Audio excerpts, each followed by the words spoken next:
आज के हमारे लेक्चर नंबर 17 में हम नया चैप्टर स्टार्ट कर रहे हैं, differential equation with constant coefficients. अब इक्वेशन किस टाइप से लिखी जाएगी और क्या उसमें कोएफिशिएंट जो है वो कांस्टेंट होंगे।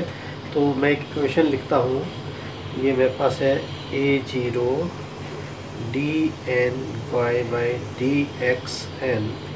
Plus a1 dn-1y dxn-1 plus a2 dn-2y dxn-2 up to मैं इसको लास्ट तक ले जा रहा हूँ प्लस an, ठीक है, और y equal to some function of x, capital X जो है वो सम फंक्शन ऑफ x है।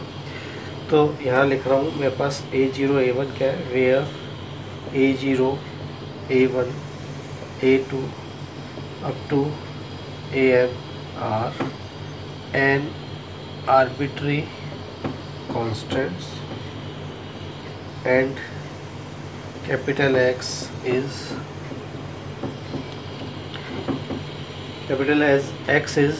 a function of small x। ठीक है, this is the linear differential equation of nth order. Equation number जो मैं इसको 1 कह देता हूँ। डिफरेंशियल इक्वेशन जो है 1 is also known as linear differential equation of nth order.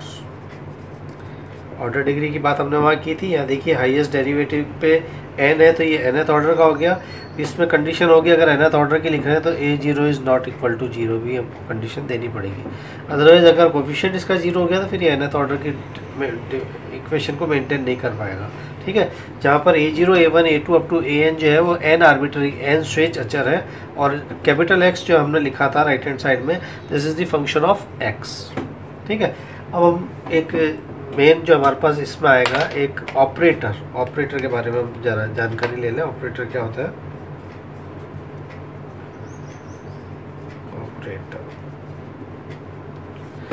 Operator देखिए, मैं एक पार्ट लिखता हूँ d/dx of the symbol dy/dx। ठीक है, तो हम इसको ऑपरेटर बोल रहे हैं। जब ये y फंक्शन इस पे ऑपरेट होगा तो ये कहलाएगा डेरिवेटिव ऑफ y। dy/dx का मतलब हो जाएगा, अगर इसको y को हमने इस ऑपरेटर पे ऑपरेट किया तो ये dy/dx हो गया और इसको हम बोलते हैं डेरिवेटिव ऑफ y। ठीक है, तो आप अब इसको अगर सिंबॉलिक फॉर्म में लिखना चाहें तो जैसे मैंने इसको लिखा है d/dx, सॉरी d/स्मॉल dx, d/स्मॉल dx, this is equal to capital D। Second derivative मेरे पास dn का आ रहा है तो मैं इसको d2/dx square, this is also d square. अब टू मैं अगर लास्ट तक लिखूँ इसको d of n-1 dx n-1, this is dn-1, और जब मैं इसको लिखूँगा dn/dxn, दिस इज dn। तो ये मेरे पास कहलाएंगे सारे के सारे ऑपरेटर। यानी जो मैं इस इक्वेशन नंबर 1 को अगर रिड्यूस करूँगा तो इक्वेशन नंबर रिड्यूस होकर मेरे पास क्या आ जाएगी, मैं यहाँ से इसको हटा देता हूँ, इसको हटा देता हूँ, इसको हटा देता हूँ। ठीक है, तो ये तो मेरे पास हो गया dny dn-y dn-2y, और ये मेरे पास y आ ही रहा है an y is equals to capital of x।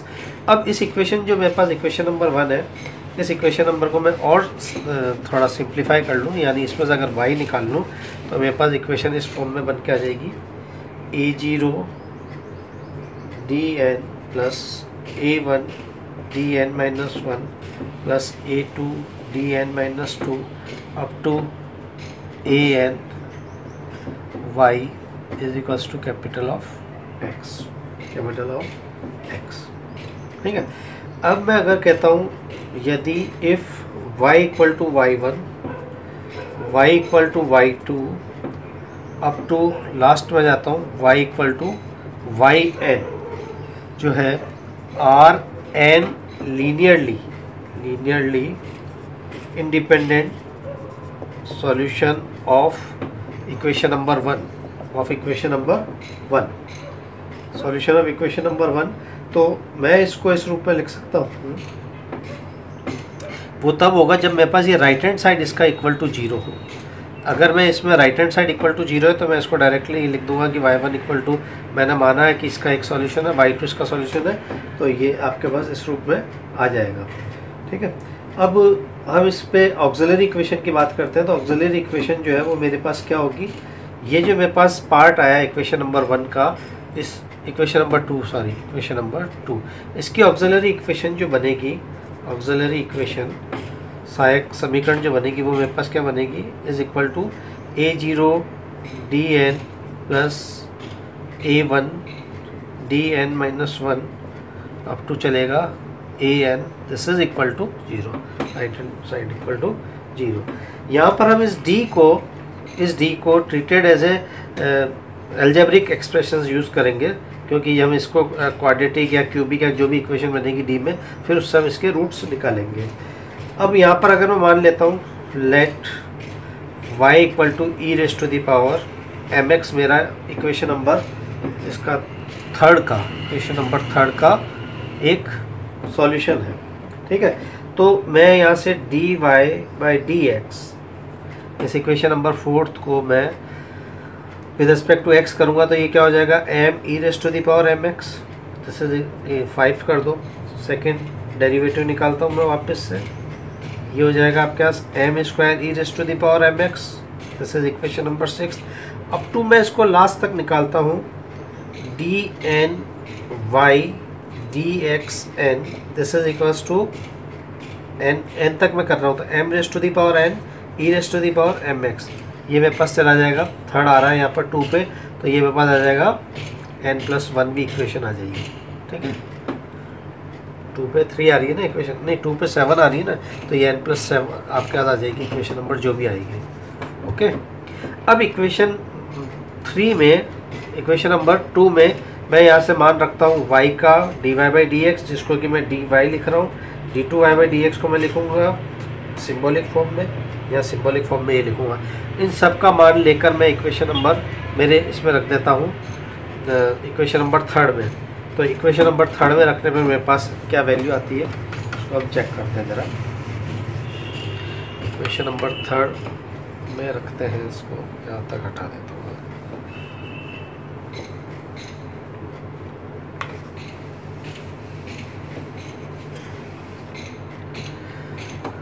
चलिए इक्वेशन नंबर में इसको वैल्यू को हम रखते हैं, तो हमारे पास आ जाएगा a0,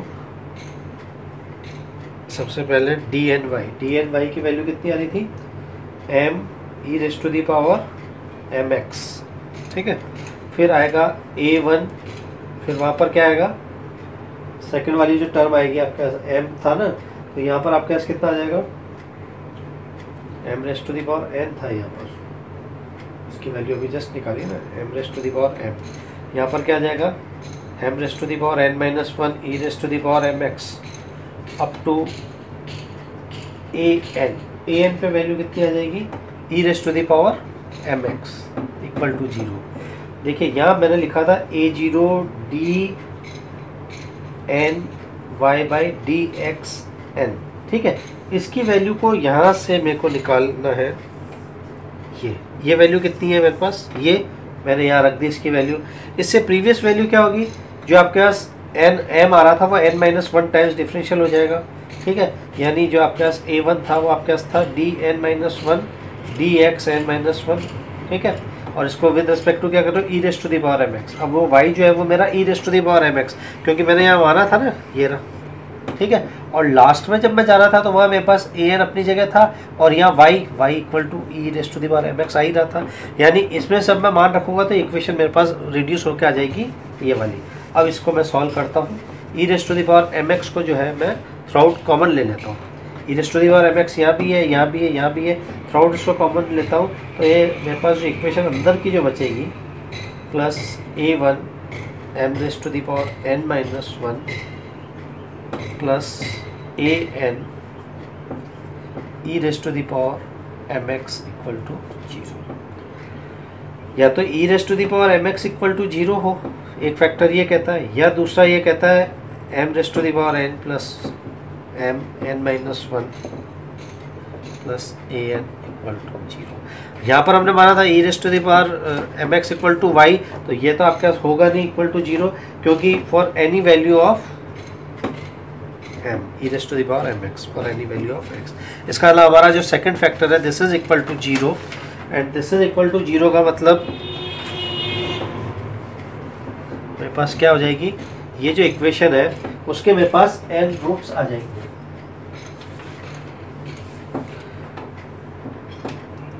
ठीक है, तो ये मेरे आपका इक्वेशन आएगी इस तरीके से। अब हम यहाँ पर फाइंड दी कंप्लीट सॉल्यूशन, जो मैंने इक्वेशन लिखी थी शुरू में उसका कंप्लीट सॉल्यूशन कैसे निकालते हैं। Find the complete solution of linear differential equation with constant coefficient. अब कोई भी कांस्टेंट कोएफिशिएंट लिखता की इक्वेशन लिखता हूँ और फिर उसके कैसे हम कंप्लीट सॉल्यूशन निकालते हैं। तो ये है find the C S complete solution, abbreviation लिख रहा हूँ, of the equation C S of the equation, कौन सी equation, a0 dn plus a1 dn minus 1 up to an और ये y इक्वल टू 0। देखिए मैंने इसका राइट हैंड साइड 0 लेते हुए सॉल्व कर रहा हूँ। This is equation number 1। ये आपके पास इक्वेशन नंबर 1 आ गई। ठीक है, तो इसकी अभी ऑक्सिलरी इक्वेशन क्या बताई थी मैंने, ऑक्सिलरी इक्वेशन हो जाएगी dn plus a dn minus 1 plus an equal to 0। ठीक है, this is the auxiliary equation, this is equation number 2, this is equation number 1। तो अब यहाँ पर जो मेरे को कंप्लीट सॉल्यूशन निकालना है उसके लिए मेरे पास काफ़ी केसेस बन सकते हैं। पहला केस क्या है, when the roots of the auxiliary equation यानी equation number 2 are real and distinct, मतलब डिफरेंट हो। ठीक है, मान लीजिए पहला जो आपके पास रूट आ रहा है, मान लीजिए m1, दूसरा m2, अप टू मेरे पास mn तक रूट सारे हैं और वो सारे रियल और सारे अलग हैं। तो ये जो रूट्स है वो इक्वेशन नंबर आपके पास सेकंड के हैं। तो यहाँ पर मेरे पास जो सॉल्यूशन होगा इसका complete solution y equal to c1 arbitrary constant e raise to the power m1x, वो जो मैंने वहाँ माना था ना y equal to e raise to the power mx m, वहाँ पर मेरे पास m की वैल्यू यहाँ पर आ रही है। पहली बार जब m इक्वल टू m1 आ रहा है, दूसरी बार दूसरा रूट आ रहा है, तीसरा, तो हम इसको इक्वेशन को ऐसे लिख रहे हैं, second time c2 e raise to the power m2x up to last चला जाएगा cn e raise to the power mnx, क्योंकि m1 m2 m3 जितने भी हो सारे क्या है, रियल है बट सारे डिफरेंट है। तो एक तरीका तो ये इसका लिखने का। केस सेकेंड, जब आपके पास two roots of equation number 2 यानी ऑक्सिलरी इक्वेशन से जो हमारे पास रूट्स आ रहे हैं उसमें से अगर 2 इक्वल हो और उसके अलावा सारे डिफरेंट हो, व्हेन 2 रूट्स ऑफ इक्वेशन 2 और auxiliary equation is equal and rest of distinct, तो कंप्लीट सॉल्यूशन जो है वो किस टाइप से लिखा जाएगा, y equal to c1 plus c2x e raise to the power m1x plus c3 e raise to the power m3x up to cn e raise to the power mnx, इस type से लिखा जाएगा। यहाँ पर क्या है कि मेरे पास m1 इक्वल टू m2 हो गया, दैट इज m1 दो मेरे पास इक्वल रूट्स आ गए यहाँ पर। तो 2 इक्वल रूट्स आ गए तो मैंने इसको इस टाइप से लिखा है। ठीक, अब थर्ड नंबर का केस है, व्हेन अभी तक हमारे पास रियल आए, रियल में भी जब इक्वल आए, जब अनइक्वल आए, जब सारे के सारे अनइक्वल थे तो हमने इस टाइप से लिखा था, और जब 2 इक्वल थे तो हमने इस टाइप से लिखा। अगर आप कहते हैं 3 इक्वल आ जाए, सपोज कीजिए अगर ये आ जाए तो मेरे पास 3 यहाँ आ जाएंगे, तो मेरे पास सिर्फ चेंज का आएगा y equal to c1 plus c2x plus c3x square e raise to the power m1x plus c4 e raise to the power m4x up to कहाँ तक जाएगा ये cn e raise to the power mnx। ये इसका complete solution हो जाएगा। जब हमारे पास आएंगे व्हेन 2 रूट्स की जगह मैं यहाँ क्या लिख दूंगा, when 3 roots are equal and all rest are distinct. चलिए, ये तो वो रूट्स थे जब हमारे पास रियल आ रहे थे और इक्वल भी आ रहे थे, अनइक्वल आ रहे थे। अब आवश्यक तो नहीं कि हर बार मेरे पास रूट्स रियल ही आए। सपोज़ कीजिए अब मेरे पास रूट्स अगर इमेजनरी आए तो उसका कंप्लीट सॉल्यूशन लिखने का क्या तरीका है। तो केस नंबर 3, व्हेन जो आपके पास ऑक्सिलरी रूट्स आ रहे हैं, when 2 roots of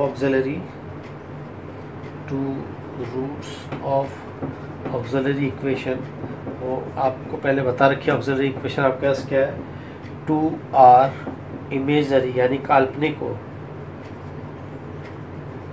and the rest बचे हुए जो भी है all are real and distinct, अलग अलग हो।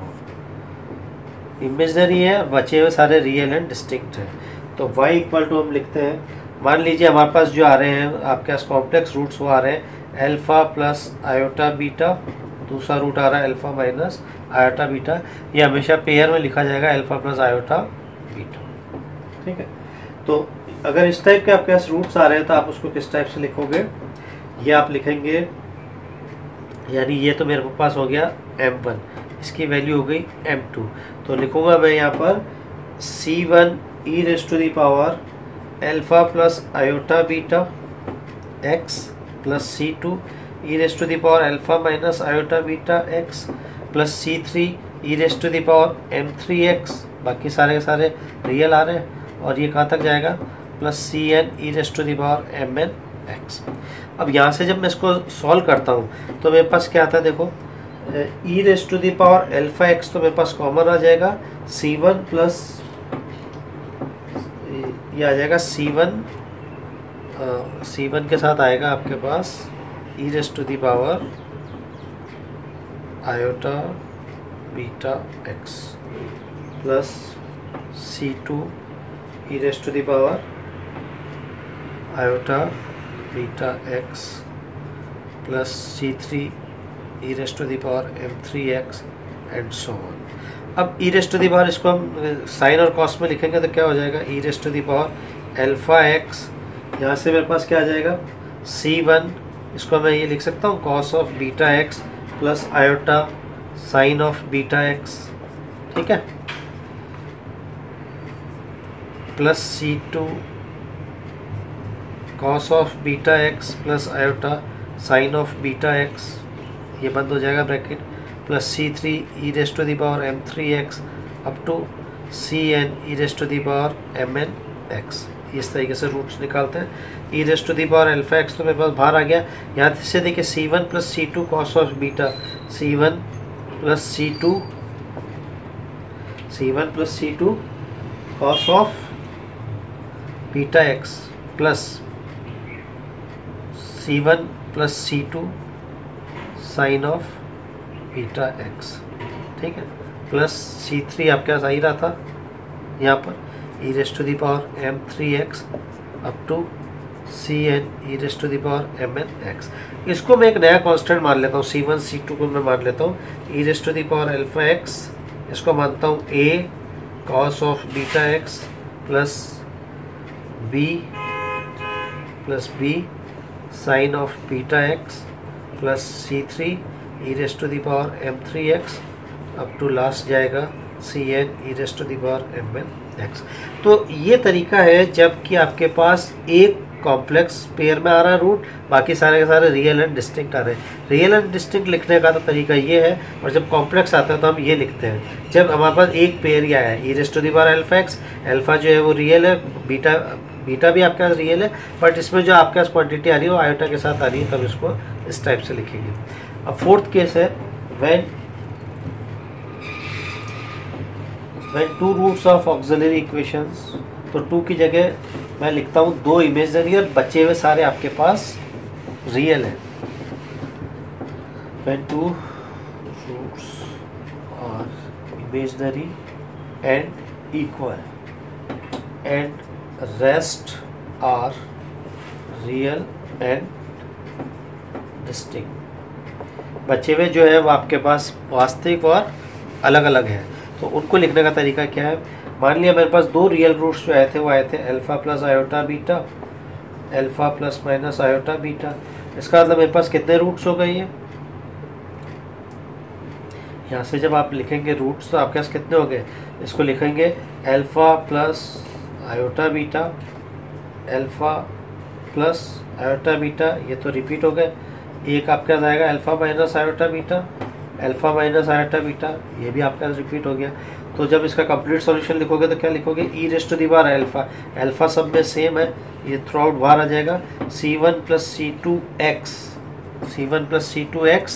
Cos of beta x plus c3 plus c4x, जब हमने हमारे रियल रूट्स में जब रिपीट हो रहा था तो हमने ऐसे ही लिखा था, साइन ऑफ बीटा x, बचा हुआ जितना भी है c5 e⁻m5x, क्योंकि ये तो देखिए आपके पास m1 हो गया, ये आपके पास हो गया था m2, ये m3 हो गया था, ये m4 हो गया था, तो m5 से चलेगा, और n घात की मेरे पास समीकरण थी तो ये हो जाएगा cn e⁻mnx, ये हो जाएगा जब मेरे पास 2 इमेजनरी और बाकी सारे के सारे भिन्न हैं।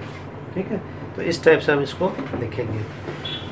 और कभी हो सकता है कि दोनों ही रूट्स मेरे पास इमेजनरी आ जाए और दोनों इक्वल आ जाए, तो उसमें इसके आगे वाला पार्ट कट जाएगा। व्हेन 2 रूट्स आर इमेजनरी, बस यहाँ तक रहेगा, तो ये इक्वेशन इस रूप में आ जाएगी। और भी केसेस आपके पास ऐसे आते हैं। तो ठीक है, नेक्स्ट लेक्चर में हम हमारे पास इससे रिलेटेड प्रॉब्लम्स करेंगे कि हमारे पास ऑक्सिलरी इक्वेशन क्या बन रही है और उसका कंप्लीट सॉल्यूशन क्या आ रहा है। ठीक है, तो नेक्स्ट लेक्चर में हम इसके आगे का पढ़ेंगे।